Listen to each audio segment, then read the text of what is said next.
Friends எல்லாரும் எப்படி இருக்கீங்க? நல்லா இருக்கீங்களா? இன்னைக்கு நம்ம அடுத்த பார்ட் தான் பார்க்க போறோம். அதுக்கு முன்னாடி நம்ம சேனல்ல நீங்க சப்ஸ்கிரைப் பண்ணாம இருந்தீங்கன்னா, கண்டிப்பா சப்ஸ்கிரைப் பண்ணிக்கோங்க. கீழ இருக்க பெல் பட்டனையும் கிளிக் பண்ணிக்கோங்க. அப்பதான் நான் போடுற வீடியோஸ் எல்லாம் உடனுக்குடனே உங்களுக்கு நோட்டிஃபிகேஷனா வரும் ஃப்ரெண்ட்ஸ். சப்ஸ்கிரைப் பண்ண மறக்காதீங்க. வாங்க வீடியோக்குள்ள போகலாம். என்னோட அக்கா வந்து இது மாதிரி அவங்க ஃப்ரெண்டு கிட்ட சொல்லிட்டு இருந்தா, "நீ அவன நினைக்காதடி. அவன் தான் உன்ன விட்டுட்டு போயிட்டான்ல. அவன் நல்லா தான் இருக்கான். நீ தான் அவன நினைச்சு ரொம்ப ஸ்ட்ரெஸ் ஆகுற. உங்க அம்மா, அப்பாவும் உனக்கு வந்து எவ்வளோ கஷ்டப்பட்டாங்க உன்னை வளர்க்குறதுக்கு.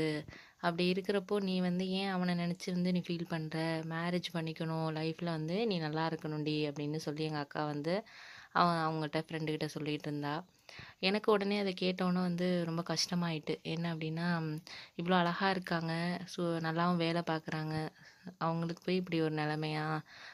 இவங்கள வந்து புரிஞ்சுக்காம விட்டுட்டு போயிட்டானே இந்த பையன் அப்படின்னு சொல்லி எனக்கு ரொம்ப கோவமாவும் இருந்துச்சு. அதே நேரம் வந்து கவலையாவும் இருந்துச்சு. என்ன அப்படின்னா, ரொம்ப கஷ்டமாவும் இருந்துச்சு. என்னடா இப்படி ஒரு பொண்ணுக்கு இந்த நிலைமை அப்படின்னு நினச்சிக்கிட்டு, நான் வந்து மனசுக்குள்ளேயே நினச்சிக்கிட்டு இருந்தேன். நம்ம லைஃப்ல வந்து நம்மள யாரும் லவ் பண்ணல, செய்யல அப்படின்னு நினச்சு நம்ம ஃபீல் பண்ணிட்டு இருக்கோம். நெறைய பொண்ணுங்களுக்கு நம்ம ப்ரப்போஸ் பண்ணியிருக்கோம். ஆனா, ஒரு பொண்ணு கூட நம்மள திரும்பி பார்க்காம போயிடுச்சு எல்லாமே. ஆனா, இவங்க வந்து சின்சியரா இவ்வளோ லவ் பண்ற ஒரு அழகான பொண்ண விட்டுட்டு, அவன் எப்படி போனான் மனசு வந்து அப்படின்னு நெனச்சு ரொம்ப கோவமாவே வந்துச்சு. அதுக்கப்புறம் வந்து எனக்கு ரொம்ப அவங்க மேல ரொம்ப பாவமாயிடுச்சு. அவங்க கிட்ட பேசணும்னு தோணுச்சு. அவங்களோட மனநிலைய வந்து மாத்தணும். கொஞ்சம் சந்தோஷமா அவங்கள ஆக்கணும். நல்லா இருந்தவங்க இப்படி ஆயிட்டாங்களே அப்படின்னு நெனச்சு கஷ்டமாவும் இருந்துச்சு. அதனால என்ன பண்ணேன்னா, மறுநாள் வந்து எங்க அக்காகிட்ட நான் வந்து போய் சொன்னேன். "அக்கா வந்து ஒரு விஷயம் சொல்றேன். நீ தப்பா நெனச்சுக்க மாட்டியாடி?" அப்படின்னு கேட்டேன். அதுக்கு எங்க அக்கா சொன்னாங்க, "என்னடா அதிசயமா இருக்கு. என்கிட்டலாம் வந்து பேசுற?" அப்படின்னு சொல்லி சொன்னாங்க. "இவ்வளோ பணிவா பேசுற ஆளாலாம் நீ கிடையாதே. எப்போதுமே திமிரா தானே பேசுவ. இன்னைக்கு என்ன ரொம்ப அதிசயமா இருக்கே!" அப்படின்னு சொல்லி எங்க அக்கா என்ட்ட சொன்னா. அதுக்கு வந்து நான் சொன்னேன், "அதெல்லாம் ஒண்ணும் இல்லக்கா. அம் எப்போதும் அப்படியேவா இருக்க முடியும்? எனக்கும் வயசாகுதுல்ல. நானும் வந்து வெளியிலலாம் போய் வேலையெல்லாம் பார்க்க ஆரம்பிச்சுட்டேன். இனிமேவும் சின்ன பிள்ளை மாரி உன்கிட்ட நான் சண்டை போட்டுட்டாவா இருக்க முடியும்? நாளைக்கே நீ கல்யாணம் ஆகி போயிட்டா, உன்ன பிரிஞ்சு நான் கஷ்டம் தான் படுவேன்." அப்படின்னு தான் சொன்னேன். அதுக்கு எங்க அக்கா வந்து, "இவ்ளோ அறிவாடா பேச ஆரம்பிச்சுட்ட? எப்பயிலேருந்துடா இது மாரிலாம் பேச ஆரம்பிச்ச? எனக்கு ரொம்ப அதிசயமா இருக்கு. இருந்தாலும் சந்தோஷமா இருக்குடா தம்பி. என்ன வந்து நீ புரிஞ்சுக்கிட்டு இந்த அளவுக்கு என்ட்ட பேசுறது எனக்கு சந்தோஷமா இருக்கு." அப்படின்னு எங்க அக்கா சொன்னா. நான் உன்ட்ட ஒண்ணு சொல்லவாங்க்கா, நீ அத செய்வியா?" அப்படின்னு கேட்டேன். "என்னடா சொல்லு" அப்படின்னு சொல்லி எங்க அக்கா கேட்டா. "அக்கா உங்க ஃப்ரெண்ட் இருக்காங்கல்ல, அவங்க நீ வந்து பேசிக்கிட்டு இருந்தத வந்து நான் கேட்டேன். அவங்க என்ன லவ் ஃபெயிலியரா?" அப்படின்னு நான் கேட்டேன் அதுக்கு. "ஆமான்டா, ஒரு பையன ரொம்ப சின்சியரா லவ் பண்ணா. அந்த பையனும் வந்து கொஞ்ச நாள் லவ் பண்ணுச்சுங்க. ஆனா அந்த பையன் பல ரீசன் சொல்லிட்டு அதுக்கப்புறம் பிரேக்கப் அப்படின்னு சொல்லிட்டு போயிட்டான். இவ வந்து அவனையே நினைச்சுக்கிட்டு இருக்கா ரொம்ப கஷ்டமா. என்ன பண்றதுன்னே தெரியல எனக்கு. இவ என்னோட க்ளோஸ் ஃப்ரெண்டா. இவ எல்லா விஷயத்தையும் என்ட்ட ஷேர் பண்ணுவா. அவங்க அம்மா, அப்பாவும் இவள நெனச்சு ரொம்ப ஃபீல் பண்றாங்க. ரொம்ப சோகமா இருக்கா. "என்னம்மா?" அப்படின்னு கேட்குறாங்க. அவங்க அம்மா, அப்பாவுக்கு இதெல்லாம் தெரியாது. ஏன்னா எப்போதும் நல்லா கலகலன்னு இருந்த பொண்ணு, இப்போ வந்து ரொம்ப சோகமா இருக்காளே! எப்போ பார்த்தாலும் யார்கிட்டயும் பேச மாட்டேங்கிறா. தனியா இருக்கிற மாரி இருக்கிறதுனால, அவங்க அம்மா, அப்பாவும் பயப்படுறாங்க. என்ன பிரச்சனையா இருக்குன்னு என்கிட்ட அடிக்கடி ஃபோன் பண்ணி அவங்க அம்மா கேட்குறாங்கடா. அதனால இப்ப வந்து வெளியில எங்கேயாச்சும் ஹாஸ்டல்ல தங்க வச்சா இன்னும் ரொம்ப கஷ்டப்படுவான்ட்டு தான், நான் நம்ம வீட்ல சரி எல்லாரும் நம்ம இருக்கமேன்னு சொல்லிட்டு இவள நான் தங்க வச்சிருக்கேன் அப்படின்னு சொல்லி சொன்னா. எனக்கு ரொம்பவே இது பாவமாயிடுச்சு. நான் ஒரு ஐடியா சொல்றேன் நீ கேட்குறியாக்கா? அப்படின்னு நான் சொன்னேன். சொல்லுடா அப்படின்னு சொல்லி சொன்னா. நம்ம அவங்கள வெளியில எங்கேயாச்சும் கூட்டிட்டு போயிட்டு, நம்ம கொஞ்சம் டைம் ஸ்பெண்ட் பண்ணா அவங்களுக்கு கொஞ்சம் ரிலீஃபா இருக்கும்ல.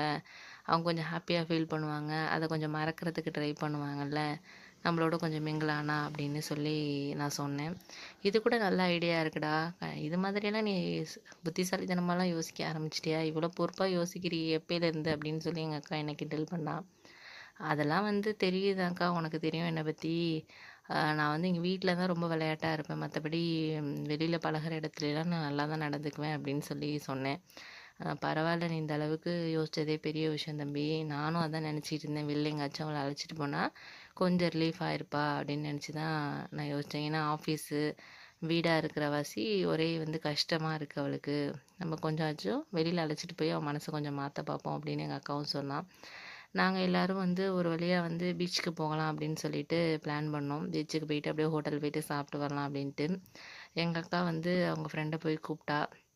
வாடி வெளியில போயிட்டு வரலாம். என் தம்பியெல்லாம் வரான். நம்ம 3 பேரும் போலாம் அப்படின்னு கேட்டதுக்கு, "இல்ல நான் வரல. எனக்கு வந்து வர பிடிக்கல" அப்படின்னு சொல்லி அவங்க சொன்னாங்க.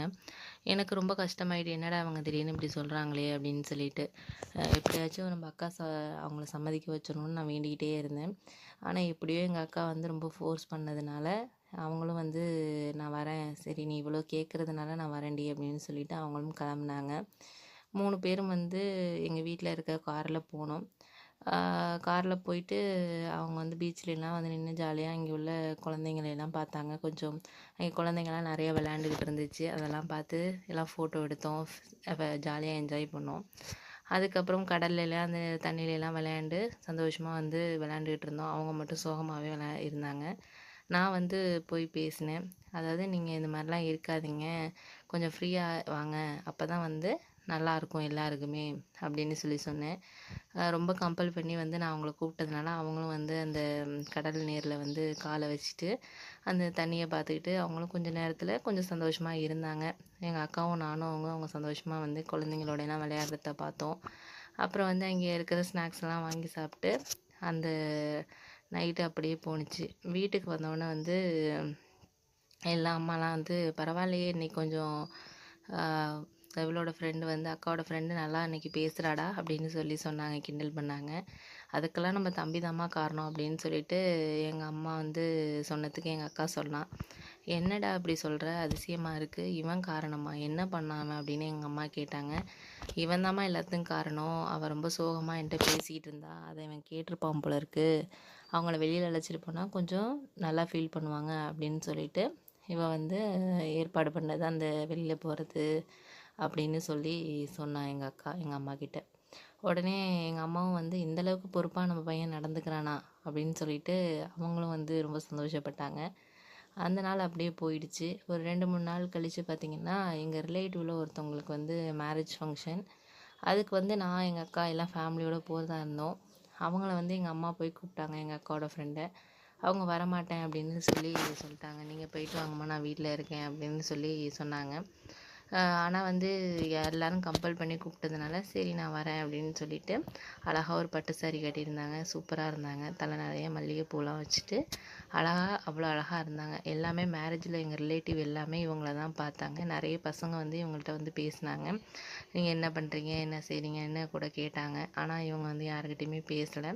எனக்கு ரொம்ப பிடிச்சிருந்துச்சு அவங்க எல்லாரையும் அவாய்ட் பண்றது. அதனால வந்து அந்த நாள் வந்து நல்லா ஜாலியாவே போணுச்சு. அதுக்கப்புறம் வந்து ஒரு நாள் வந்து ஈவினிங் வந்து எங்க அக்கா வந்து ஒரு விஷயமா வந்து வெளியில போயிட்டா. அம்மா, அப்பாவும் இல்ல. நானும் அவங்க மட்டும் தான் இருந்தோம். அப்போ அவங்க வந்து ஏதோ புக்ல எழுதிட்டு இருந்தாங்க. நான் வந்து அவங்க கிட்ட போய் நான் பேசினேன். "உங்க கிட்ட கொஞ்சம் பேசலாமா?" அப்படின்னு நான் கேட்டேன் பயந்துக்கிட்டே. "ஏன் என்னத்துக்கு நீ பயப்படுற என்கிட்ட பேசுறதுக்கு?" அப்படின்னு சொன்னாங்க. "நீங்க வந்து இப்படி ஒரு சோகமா இருக்கிறது எனக்கு பிடிக்கல. எப்போதும் ஜாலியா இருக்கிற மாரி இருந்தா நல்லாயிருக்குமே. உங்கள சுத்தி இருக்கிறவங்களும் ஹாப்பியா ஃபீல் பண்ணுவாங்க. நீங்க இப்படி சோகமா இருக்கிறதுனால உங்க அம்மா, அப்பாவும் கஷ்டப்படுறாங்க. அக்கா ஃபீல் பண்றா. எல்லாருக்குமே இது வந்து நல்லா இல்லல்ல. நீங்க வந்து ஏன் இவ்வளோ சோகமா இருக்கீங்க? ஏன் உனக்கு தெரியாதாப்பா? எனக்கு தான் லவ் பிரேக்கப் ஆயிடுச்சு. அந்த பையன நான் ரொம்ப சின்சியரா விரும்பினேன்" அப்படின்னு சொல்லி சொன்னேன். அதுக்கு வந்து நான் சொன்னேன், "ஏன் நீங்க இப்ப நெனச்சு ஃபீல் பண்றீங்க? அவரு உங்கள நெனச்சு ஃபீல் பண்றாரா? நீங்க எதுக்கு அவர நெனச்சு ஃபீல் பண்ணிட்டு இருக்கீங்க? இந்த மாரி ஃபீல் பண்றதுனால என்ன ஆகப்போகுது? லவ்வுங்கிறது 2 பேரும் வந்து விரும்பி ஒரு நல்ல ஒரு ரிலேஷன்ஷிப்ல இருந்தா நம்ம வந்து நெனச்சு ஃபீல் பண்ணலாம். அவரு வந்து உங்கள நெனச்சு தானே நெனைக்காம தானே விட்டுட்டு போயிட்டாரு. நீங்க அவங்கள நெனச்சுக்கிட்டே இருந்து என்ன பண்றது? அதுலேருந்து வெளில வாங்க. கொஞ்சம் நீங்க ஃப்ரீயா இருந்து நல்லா ஜாலியா இருங்க.